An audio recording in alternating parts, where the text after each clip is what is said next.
बहुत समय पहले किसी दूर देश में राजा चंद्रसेन का भव्य राजमहल था। राजा की एकमात्र संतान थी राजकुमारी चंद्रकला, जिसकी सुंदरता और कोमलता की चर्चा पूरे राज्य में थी। लेकिन पिछले कुछ महीनों से राजकुमारी अजीब सी बीमारी से ग्रस्त थी। वह दिन भर बेहद थकी, कमजोर और उन्नीदी रहती। राजमहल के बड़े से बड़े वैद्य, हकीम और तांत्रिक भी उसकी बीमारी का कारण नहीं समझ पा रहे थे। राजा परेशान थे। राजमहल में हर समय वैद्यों की भीड़ लगी रहती, पर कोई भी उसकी असली बीमारी का राज नहीं खोल पाया। राजमहल में किसी को नहीं पता था कि राजकुमारी के भीतर एक 7 फुट लंबा जिंदा सांप रहता था। वह सांप रात के समय जब राजकुमारी अचेत अवस्था में होती, उसके मुख से धीरे धीरे बाहर निकलता और महल के आंगन से होकर जंगल की ओर चला जाता। सुबह होने से पहले फिर लौटकर उसी तरह राजकुमारी के मुंह के अंदर चला जाता और दिन भर उसके भीतर छिपा रहता। राजकुमारी को इस बात का कोई ज्ञान नहीं था। सांप ने उसे अपने बस में कर लिया था, मानो वह उसकी आत्मा और चेतना पर भी नियंत्रण कर रहा हो। एक दिन राज्य में घूमते घूमते एक युवक तक्षक सेन महल पहुंचा।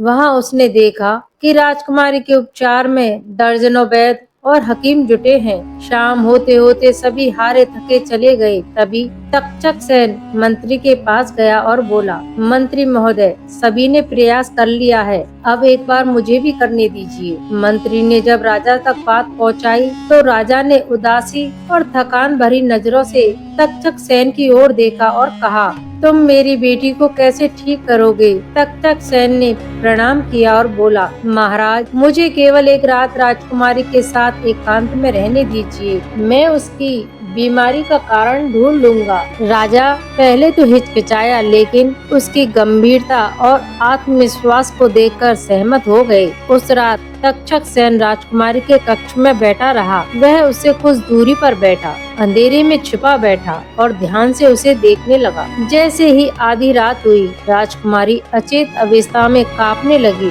और धीरे धीरे उसके मुख से एक भयानक चमकदार आँखों वाला 7 फुट लंबा काला सांप बाहर निकला।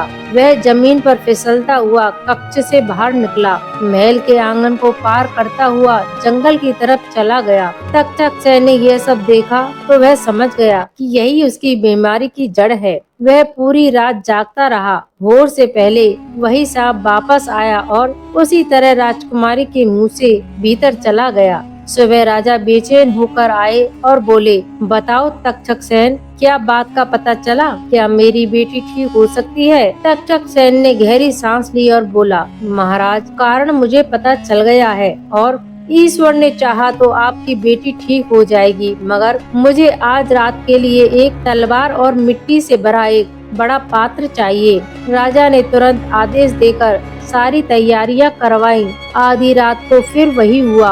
राजकुमारी के मुख से सांप बाहर आया और दरवाजे की ओर निकला, लेकिन इस बार तक्षक सेन पहले से तैयार था। उसने मिट्टी का पात्र उठाया और सांप के ऊपर पलट दिया। गरम ताजा मिट्टी के ढेर से दबकर सांप छटपटाने लगा।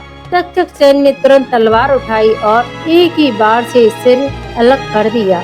जैसे ही सांप मरा, महल में जमीन हिलने लगी, आकाश में काले बादल छा गए और एक भयानक गूंज उठी, मूर्ख, तुमने नागवंश के राजकुमार को मार दिया है, तुम्हारे राज्य पर अब नाग श्राप होगा। राजा और मंत्री भागकर कमरे में आए तो देखा राजकुमारी होश में है और सालों बाद पहली बार मुस्कुरा रही है। उसने धीमे स्वर में कहा, पिताजी, मुझे लगता है मैं आज आजाद हो गई हूँ, लेकिन कहानी यहीं खत्म नहीं होती। अगली सुबह महल के कुएं का पानी लाल हो गया और महल के चारों ओर अनगिनत सांप दिखाई देने लगे। एक वृद्ध तांत्रिक ने राजा को चेतावनी दी, महाराज, नागराज के पुत्र का वध हुआ है। जब तक उसका सिर और धड़ एक साथ चिता में नहीं जलाए जाते, नागवंश का श्राप आपके राज्य पर मंडराता रहेगा। राजा ने तक्षक सेन के साथ तुरंत जंगल की ओर प्रस्थान किया, जहां उन्हें सांप का सिर और शरीर एक रहस्यमयी चमक के साथ धीरे धीरे रेंगता मिला।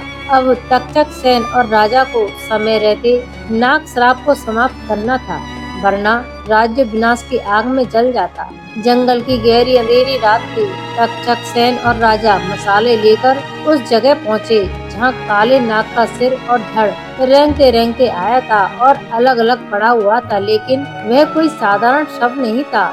दो हिस्सों में हरी हरी भाप उठ रही थी और जमीन पर सांपों की पूरी सेना फुरकार मार रही थी। तभी धुएं से एक वृद्ध तांत्रिक प्रकट हुआ। उसकी आंखें अंगारों की तरह चमक रही थी। वह बोला, समय बहुत कम है महाराज। अगर सिर और धड़ मिल गए तो नागराज का पुत्र पुनर्जीवित हो जाएगा और आपका राज्य राख हो जाएगा। राजा ने घबराकर तक्षक सेन की ओर देखा। तक्षक सेन ने तलवार कसकर पकड़ी और बोला, महाराज, सिर और धड़ को एक साथ जलाना होगा, लेकिन इसके लिए हमें नाग दल को हराना पड़ेगा। अचानक हजारों सांप की भीड़ उनकी तरफ बढ़ने लगी।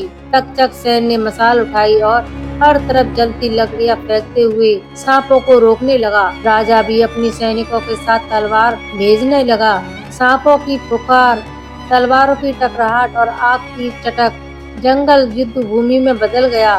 तांत्रिक ने लखन को एक ताम पात्र दिया और कहा, इस मंत्र का जाप करते हुए सिर और धड़ को अग्नि में डाल दो। तक्षक सेन मंत्र पढ़ता हुआ आगे बढ़ा, लेकिन तभी नागराज का पुत्र, एक विशाल 12 फुट लंबा काला नाग, अंधेरे से निकलकर उसके सामने आ गया।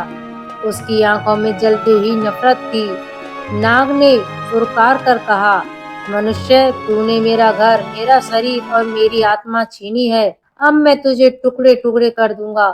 वह बिजली की तरफ लपका, लेकिन तक्षक सेन तलवार से उसका वार रोकते हुए पलटा और तलवार सीधा नाग के सिर में घुसा दी। नाग घायल होकर पीछे हट गया और उसी क्षण तक्षक सेन ने मौका पाकर उसका सिर और धड़ आग में फेंक दिए। जैसे ही सिर और धड़ जलने लगे, वैसे ही आसमान में भीषण गर्जना हुई और सभी सांप अचानक पिघलकर धूल में बदल गए। राजकुमारी चंद्रकला, जो महल में थी, एक तेज प्रकाश में नहाई और उसके शरीर से बरसों पुराना काला असर खत्म हो गया। राजमहल पर छाए बादल हट गए और राज्य से फिर हंसी खुशी में डूब गया। तक्षक सेन और राजकुमारी कुछ दिनों बाद राजा ने तक्षक सेन को दरबार में बुलाया और बोला, कहा, तक्षक सेन, तुमने मेरी बेटी को बचाया है, मेरा राज्य को बचाया है। मैं चाहता हूँ कि तुम ही चंद्रकला के जीवन साथी बनो। तक्षक सेन ने विनम्रता से सिर झुकाया और राजकुमार की आंखों में चमक थी, जो किसी योद्धा के लिए गर्व और प्रेम से भरी हो। राज्य में विवाह की तैयारी होने लगी, लेकिन विवाह की रात तक्षक सेन के कक्ष में एक छोटी हरी आंखों वाली चांदी की सांपनी रेंग कर आई और उसके कान में फुसफुसाई और कहने लगी, तुमने नागराज के पुत्र को मारा है, लेकिन उसकी माँ अभी जीवित है और वह तुम्हें ढूंढ रही है। तक्षक सेन मुस्कुराया, तलवार उठाई और बोला, तो अगली लड़ाई के लिए मैं तैयार हूँ। तो दोस्तों, यह कहानी यहीं खत्म नहीं होती। क्या आप तैयार हैं अगली कहानी के लिए हमारे साथ उस रोमांच के सफर पर जाने के लिए? अगर तक्षक सेन और उस श्रापित नाग की यह रात आपके दिल में अब तक धड़क रही है, तो अभी सब्सक्राइब कीजिए, घंटी दबाइए, क्योंकि अगली रात कौन सा अंधेरा आपके दरवाजे पर दस्तक दे, यह कोई नहीं जानता सिवाय हमारे।